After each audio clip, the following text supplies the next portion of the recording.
Здравствуйте, дорогие рукодельницы, мои любимые подписчики и гости канала. Вы помните, мы летом делали с вами панамку и для нее делали выкройку. Я прям в 4 раза ускорила для тех, кто не смотрел панамку, как делать выкройку. Но я все равно оставлю ссылочку прям в закрепленном комментарии. Наверное, я оставлю ссылку, чтобы там с чувством, с расстановкой на нормальной скорости вы могли посмотреть, если непонятно на такой быстрой скорости.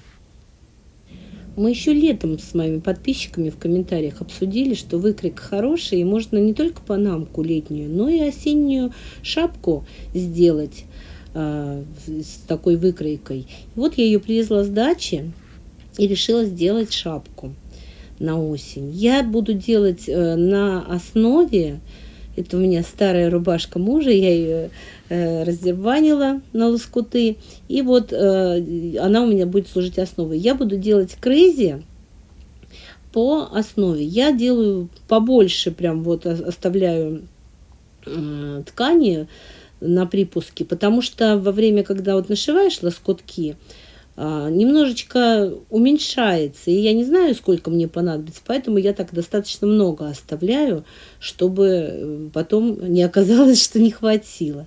Вырезаю все детали с большими прям припусками, там 1,5-2 сантиметра.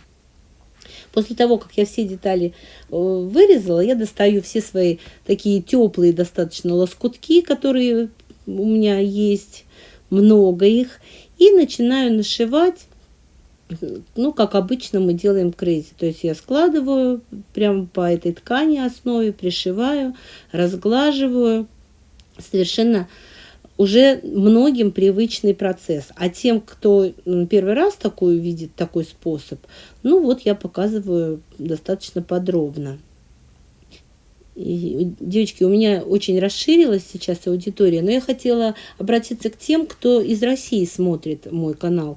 Вы все знаете, что за рекламу в России YouTube сейчас не платит, он даже не выставляет никакую рекламу.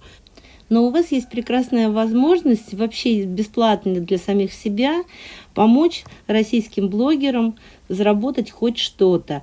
Вы можете включить сервис VPN, наверняка многие знают, что это такое. И если с включенным VPN вы будете смотреть каналы на YouTube, то российским блогерам хоть какая-то копеечка за счет рекламы попадет. Опять же, повторюсь, VPN вы можете скачать бесплатно, а при этом окажете существенную помощь российским блогерам. Ну и хочу сказать заранее спасибо, большое спасибо всем, кто воспользуется такой возможностью помочь блогерам российским. Вот смотрите, я здесь уже все сделала, все свои детали. И одну деталь уже сложила, вот приколола. Я сейчас буду обрезать так, чтобы вот у меня получились нормальные припуски. Я оставляю, у меня получается где-то около сантиметра. Я потом померяю сколько. Мне так кажется, что нормально это будет. Ткани толстые, а сами по себе получаются вот эти заготовочки, они же на основе нашиты. И поэтому и швы будут толще, чтобы их как-то можно было где-то разгладить, где-то что-то. Я вот решила оставлять припуски достаточно большие. И обратите внимание, вот по бокам вот здесь, вот я когда панамку шила, я не оставляла. А сейчас я оставляю и по бокам припуски, где-то тоже в районе сантиметра. Ну, все детали так обрезаю свои, которые у меня теперь уже готовы практически. Я потратила достаточно времени, чтобы это все дело нашить, но это интересно. Мне вот нравится крейзи шить. Для подкладки я делаю вот верхнюю часть и тулью. Кстати, мне сказали, что надо говорить тулья, а не тулья, ударение на последнюю букву. Но я как привыкла, так, наверное, и буду говорить. Извините меня, я неправильная. Вот. Делаю из флиса, чтобы там было мягенько все и тепленько. Вот, а поля вот этой внутренней части я буду делать тоже из ткани мягенькой, но все-таки не из флиса, чтобы она была немножечко пожестче. Сшиваю между собой все свои парные детали, на машинку иду, и после этого вернусь, после того, как все сошью. После сшивания разглаживаю все шовчики хорошенько на всех своих деталях. И Потом пришивать буду пришивать верхнюю часть к тулье на машинке, естественно. Пришила, и вот теперь я могу срезать. Припуски, конечно, большие получились, но я их срежу немножечко покороче. Тут надсечки я делала, когда панамку делала, ну такие толстые слои ткани, какие там надсечки. Я просто их срежу покороче, но оставляю где-то 4 миллиметра в швах. Ну, флисовая, которая часть подкладки, я ничего не буду делать, оно там все мягенькое и хорошо лежит. Тем более, что это внутри будет и не видно. Хорошенько отглаживаю свою получившуюся часть верхнюю с шапки, чтобы она там все хорошо ровненько лежало. Я припуски заглаживаю вверх, к донышку. Дальше беру поля, я тут вот не разгладила сразу, как сшила. Значит, тоже швы разглаживаю боковые и срезаю все лишнее, чтобы у меня ровненькие эти поля были, все вот эти уголочки. И тут на шве немножечко он как-то выступает. Я все выравниваю, подравниваю, с двух сторон отглаживаю. У меня уже готова подкладка, точно так же поля я сделала, там я уже тоже все отгладила.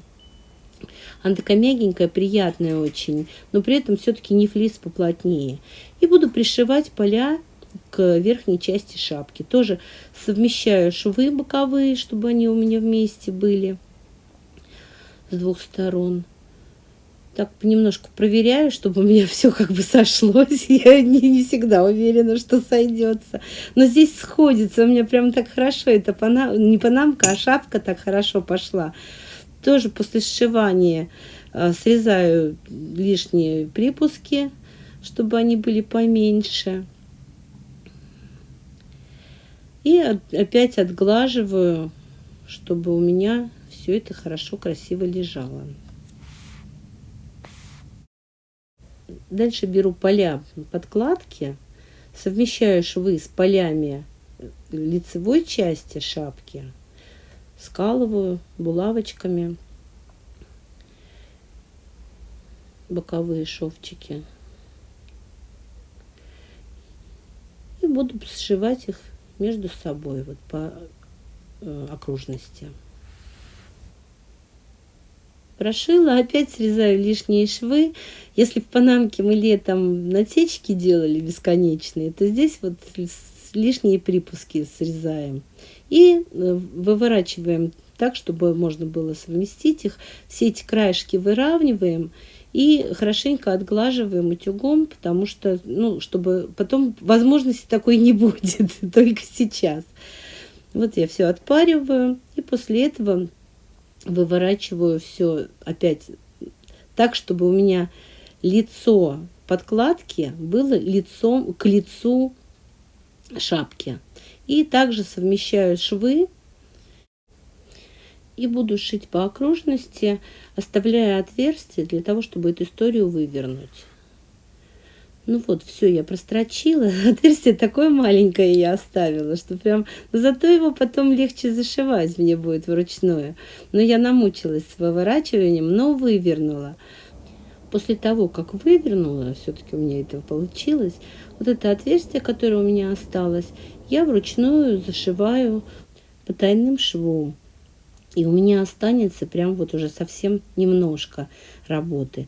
Я по окружности полей, по всей окружности прострочу отделочную строчку. Ну, она и закрепочная будет. И еще, наверное, одну. Все, готова моя панамка осенняя. Мне очень нравится, она пестренькая такая, поля такие мягкие, и внутри вот этот флис тоже очень мягенький, приятно очень на голове, лежит хорошо.